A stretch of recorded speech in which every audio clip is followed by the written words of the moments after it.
میرے نبی حضرت عائشہ کو لقمے بنا کے کھلاتے تھے. کوئی اظہار عشق تھا، اللہ کی قسم اظہار تعلیم تھی. سکھایا کہ زندگی گزارنی کیسے. ان کو آٹا گوندھ کے دیتے تھے، چونکہ ابھی شروع میں ان کو آٹا گوندنا نہیں آتا تھا تو آٹا گوندھ کے دیتے تھے. اور عرب بڑی بڑی بوٹیاں پکاتے تھے تو حضرت عائشہ بوٹی اٹھا کے ایسے نوچتی اور پھر رکھ دیتی. تو اللہ کے نبی بوٹی اٹھا کر جہاں سے حضرت عائشہ نے نوچ ہوتا تھا وہاں سے نوچ کے دکھا کے کھاتے تھے. میرے رب کی قسم اظہار یہ ہمیں تعلیم دی ہے کہ زندگی کیسے گزارے. پھر بڑے بڑے پیالے ہوتے تھے پانی پینے کے، چھوٹے گلاس نہیں. چھوٹا گلاس تو بخل کی نشانی، اب تو اور چھوٹے ہو گئے کہ کپ کو گلاس بنا دیا. میرے بچپن میں مجھے یاد ہے اتنا بڑا گلاس ہوتا تھا اور ڈیرے میں جتنے مہمان ہوتے تھے، کچی سڑکیں ہوتی تھیں، مہمان کو ہمارے رشتہ دار یا دوست نہیں، راہگیر مسافر ہوتے تھے، ہر مہمان کو دودھ پلایا جاتا تھا رات کو. کیونکہ جانور زیادہ ہوتے تھے تو ہمارا اکرام زیادہ سے زیادہ یہی ہوتا تھا، تو ہم سارے مہمانوں کو دودھ پلاتے تھے. تو ایک مہمان آیا ہمارے دادے کا زمانے کا، چچا لال.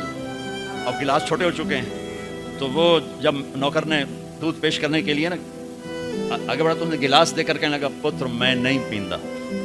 سمجھ رہے ہو پنجابی سمجھ رہے ہو نا؟ پتر میں نہیں پیندا. اس نے کہا چاچا کیوں نہیں پینا ہے؟ کہ دو تو ود پیواں تے بے غیرت بنا تے دو نال میرا گزارا کو نہیں لے جا. تو بخل کا زمانہ آ گیا، چھوٹے چھوٹے گلاس ہی آ گئے. تو بڑے بڑے گلاس ہوتے تھے تو ہم عائشہ رضی اللہ پانی پی رہے ہیں، رکھ دیا. میرے نبی اٹھا کر جہاں حضرت عائشہ کے ہونٹ لگے ہوتے تھے وہاں ہونٹ رکھ کے پانی پیتے تھے. صرف تعلیم.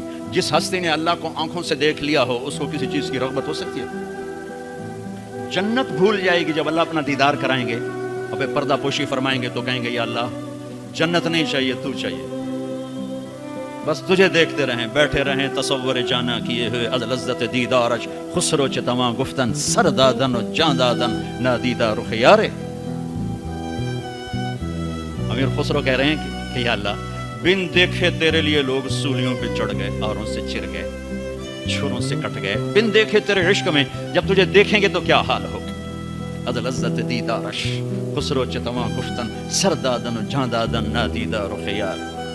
تو جس ہستی نے اللہ کو دیکھا ہو ان کے لیے عورتوں کی کیا کیا کیا رغبت ہے. یہ صرف سکھانا. ایک حدیث سنا دے، ما تزوجت وما زوجت الا بوحی من السماء نزل به جبریل. لوگوں میں نے جہاں شادی کی، میں نے جہاں بیٹھی تھی، پہلے آسمان سے وحی آئی، پھر میں نے قدم اٹھایا.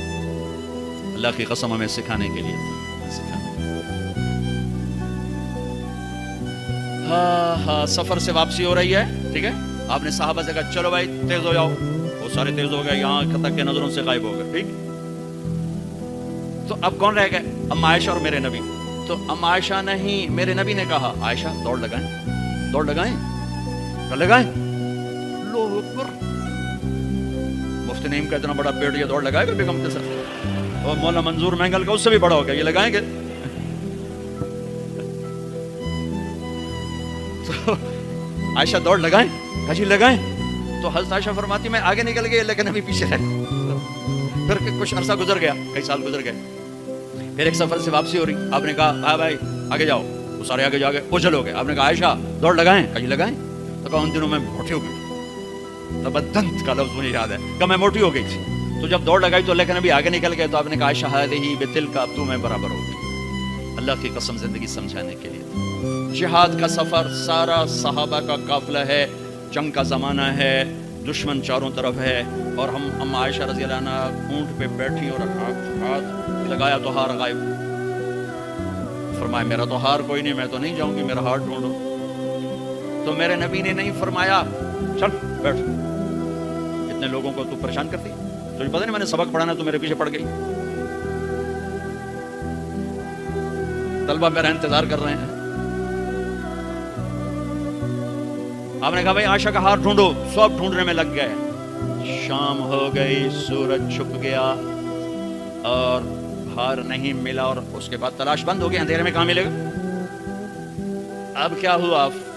پانی رات کو عشاء میں ختم ہو گیا، فجر کی نماز کا وقت داخل ہونے والا ہو گیا اور پانی کوئی نہیں، تیمم کی آیات نہیں اتری. لوگوں نے ابو بکر کو تانے دینے شروع کہ تیری بیٹی کی وجہ سے اب نماز کا کیا بنے گا. ابو بکر غصے میں آیا ام عائشہ کے خیمے میں. تو اللہ کے نبی گود میں سر رکھ کے سو رہے تھے. اب آپ تو باپ تھے تو آ کر اب بول تو سکتے نہیں، اور چہرے سے دوری تیری وجہ سے ہو، اور یہاں پسلی میں ماری انگلی، زور سے انگلی ماری. تو کہتے میں ایسے سخت ہو گئی تاکہ میرا بدن حرکت نہ کرے کہ کہیں اللہ کے نبی اٹھ نہ جائیں. تو چہرے سے غصے کا اظہار کر کے, اور میرے والد مرحوم جو تھے وہ گالیاں بہت نکالتے تھے, اور ان کی بخشش کا پنجاب کے ذمہ دار کیا تھے. جب میں تبلیغ میں لگ گیا تو اب وہ عادت مجھ سے شرماتے تھے, تو جب میں ہوتا تھا نا تو نوکر کو بلا کر اس کو